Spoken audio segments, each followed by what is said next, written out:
Hello everyone समस्त को नमस्कार एवं मु भी शिक्षक है यूट्यूब चैनल रे बहुत बहुत स्वागत एवं अभिनंदन। तो आज रही आपणकर ओडिया कंपलसरी पेपर रु अविकल एग्जाम रे आसिला भली बहुत ही इंपोर्टेंट प्रश्न मु भी शिक्षक है यूट्यूब चैनल रे जो मैंने देखुंती से मैंने जानी आउ जो मैंने प्रथम थर पर चैनल रे विजिट करुँच से मैंने चैनल को सब्सक्राइब करके बेल आइकन को प्रेस करदे जहाँफल आग को आसुवा समस्त वीडियो नोटिफिकेशन सर्वप्रथमे आपण पाक पहुँचो। ठीक अच्छे आउ प्रत्येक प्रश्नर आंसर सहित आपण ऑप्शन कौन चूज कर कमेंट सेक्शन में लिखिदेवे।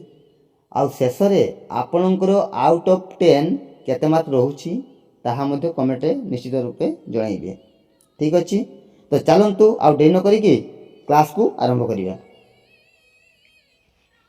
देखंतु क्वेश्चन नंबर 1 ती कृत प्रत्यय द्वारा गठित शब्दटी को चिन्हाओ। ती कृत प्रत्यय द्वारा गठित शब्दटी निम्नलिखित मध्यरु कोउटा? ऑप्शन ए बुद्धि हबो ना ऑप्शन बी विधि ना ऑप्शन सी क्रोधी ना ऑप्शन डी निधि। तो राइट आंसर कौन हबो पिले कमेंट जणाओ जल्दी जल्दी। तो यार राइट आंसर हो ऑप्शन ए बुद्धि है बुध युक्त ती बुद्धि। ठीक अच्छे मन रख पिले तो ती कृत प्रत्यय द्वारा गठित शब्दटी होची बुद्धि ऑप्शन है right answer. Next question number 2 शुद्ध शब्दटी को बाछि लेख है निम्नलिखित मध्यरु शुद्ध शब्दटी केउटी? ऑप्शन ए निर्जन ऑप्शन बी निरीक्षा ऑप्शन सी उत्तप्त ऑप्शन डी प्रत्यय। तो कौन हम राइट आंसर? निम्नलिखित मध्यरु शुद्ध शब्दटी होची कौन? ऑप्शन बी निरीक्षा तो हेनी कहीं यार शुद्ध शब्द होची कौन तंत नरे हर्षई रे दीर्घई हम है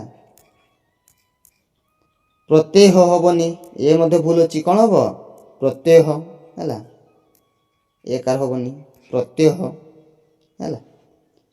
उत्तप्त यह मध्य भूल अच्छी द्वितीय तो लगे है उत्तप्त द्वितीय तो है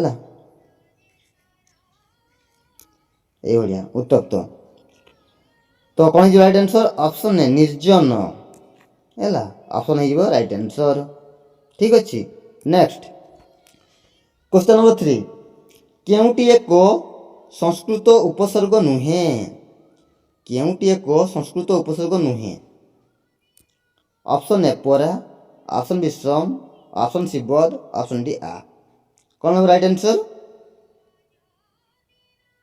आम जानी संस्कृत उपसर्ग कौन कौन परा सम आ ए प्रभृति हूँ कौन संस्कृत गोटे गोटे उपसर्ग किंतु बद एक संस्कृत उपसर्ग नुहे यह हूँ ओडिया उपसर्ग है तेणु ऑप्शन सी राइट आंसर बद एक संस्कृत उपसर्ग नुहे।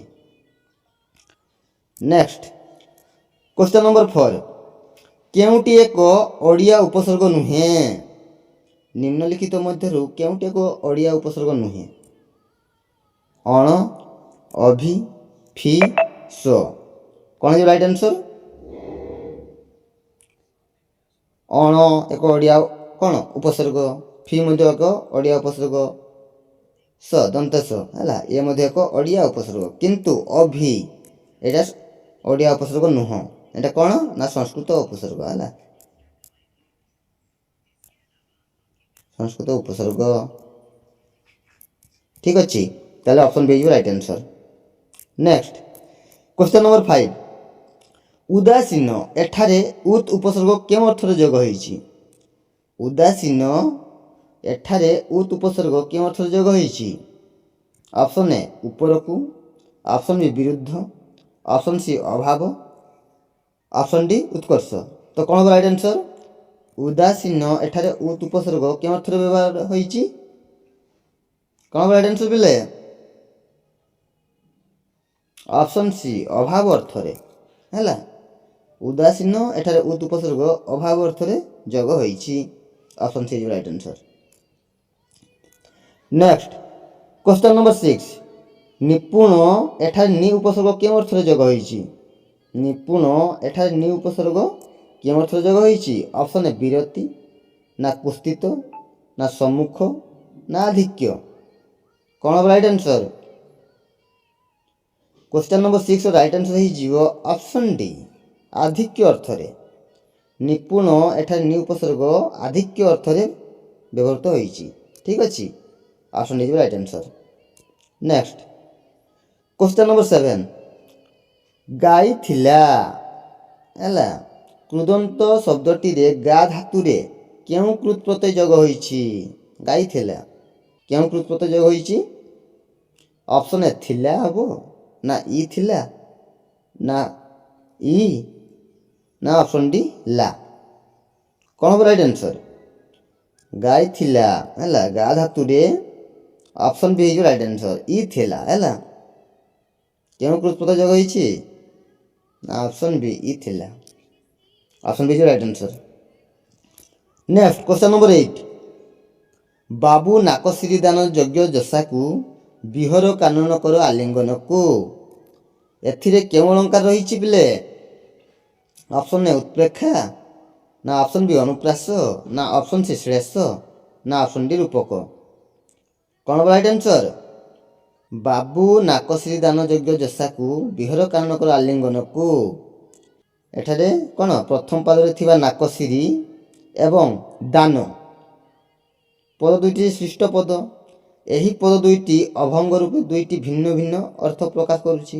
ଅର୍ଥାତ୍ କ'ଣ? ନାକ ଅର୍ଥାତ୍ କ'ଣ ପିଲେ? ସ୍ୱର୍ଗ ହେଲା। ନାକ ଅର୍ଥାତ୍ ହେଉଛି ସ୍ୱର୍ଗ, ଆଉ ସିରି ଅର୍ଥ କ'ଣ? ଐଶ୍ୱର୍ଯ୍ୟ ବା ସମ୍ପଦ। ଠିକ୍ ଅଛି, ତେଣୁ ଉକ୍ତ ପଦ ଦୁଇଟି ଖଣ୍ଡିତ ନ ହୋଇ ଭିନ୍ନ ଭିନ୍ନ ଅର୍ଥ ପ୍ରକାଶ କରୁଥିବାରୁ ଏହା କ'ଣ ହେଇଯିବ? ଅଭଙ୍ଗ ଶ୍ଳେଷ ହେଲା। ଅପସନ୍ ସି ହେଇଯିବ ରାଇଟ୍ ଆନ୍ସର୍। ବାବୁ ନାକସିରି ଦାନ ଯଜ୍ଞ ଯଶାକୁ ବିହର କାନନ କର ଆଲିଙ୍ଗନକୁ। ଅପସନ୍ ସି ଶ୍ଳେଷ ଅଳଙ୍କାର ହେଇଯିବ right answer. Next question number 9, ଶ୍ଵେତାଙ୍ଗ ଚଢ଼େଇ ଗୁହା ସମୁଦ୍ରଗତ ନିରଭେଦୀ, ଏଇଟା କରିବା ନୁହେଁ ପିଲେ, କ'ଣ ହେଇଯିବ? କିବା ହେଲା। ନିରଭେଦୀ କିବା ଉଠେ ଐରାବତ। ଏଥିରେ କେଉଁ ଅଳଙ୍କାର ରହିଛି? ଶ୍ଵେତାଙ୍ଗ ଚଢ଼େଇ ଗୁହା ସମୁଦ୍ରଗତ ନିରଭେଦୀ କିବା ଉଠେ ଐରାବତ। ଏଥିରେ କେଉଁ ଅଳଙ୍କାର ରହିଛି? ଅପସନ୍ ଏ ଅନୁପ୍ରାସ ହେବ, ନା ଉତ୍ପ୍ରେକ୍ଷା, ନା ଶ୍ଳେଷ ଅଳଙ୍କାର, ନା ରୂପକ। କ'ଣ ହେବ ରାଇଟ୍ ଆନ୍ସର୍? ନା ପିଲେ ଆପଣ ଜାଣିଛନ୍ତି, ଯଦି ବି ନ ଜାଣିଛନ୍ତି ତ ମନେ ରଖିବେ ପିଲେ। କ'ଣ? ଯଦି ଏ ସମସ୍ତ ୱାର୍ଡ଼, କେଉଁ ସମସ୍ତ ୱାର୍ଡ଼? ଯଦି ଏ ସମସ୍ତ ୱାର୍ଡ଼ ଅର୍ଥାତ୍ କି ହେଲା, କ'ଣ? କି, ସତେ କି ହେଲା, ସତେ କି, ସିନା, ଆଉ କ'ଣ? ସତେ, ଅବା, କିବା,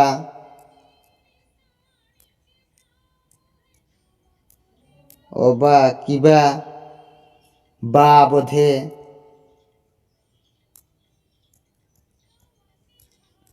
ବା, ବୋଧେ, ଏ ପ୍ରଭୃତି ଶବ୍ଦ କ'ଣ ଯଦି ଥିବ ତାହେଲେ ସେଠି କ'ଣ ହେଇଯିବ? ଉତ୍ପ୍ରେକ୍ଷା ଅଳଙ୍କାର ହେଇଯିବ। ଅପସନ୍ ବି ହେଲା। ଏ ସମସ୍ତ ଉତ୍ପ୍ରେକ୍ଷାବାଚକ ଶବ୍ଦର ବ୍ୟବହୃତ ହୋଇଥିଲେ ତାହା ଉତ୍ପ୍ରେକ୍ଷା ଅଳଙ୍କାର ହୋଇଯାଏ। ତ ଏଠି କେଉଁଠି ଅଛି? କିବା। ଠିକ୍ ଅଛି।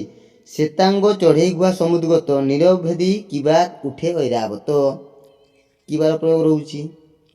ତେଣୁ ଉତ୍ପ୍ରେକ୍ଷା ଅଳଙ୍କାର ବୋଲି ଆମେ କେମିତି ଜାଣିବା ବା ଚିହ୍ନିବା?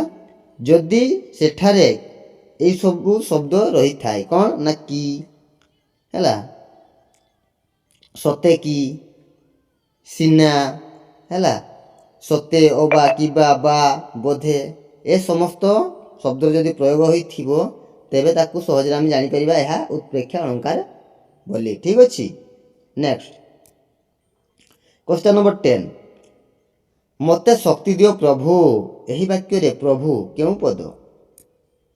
ମୋତେ ଶକ୍ତି ଦିଅ ପ୍ରଭୁ, ଏହି ବାକ୍ୟରେ ପ୍ରଭୁ ହେଉଛି କେଉଁ ପଦ? ଅବ୍ୟୟ, ବିଶେଷ୍ୟ, ବିଶେଷଣ, ସମ୍ବୋଧନ। କ'ଣ ହେଇଯିବ ରାଇଟ୍ ଆନ୍ସର୍?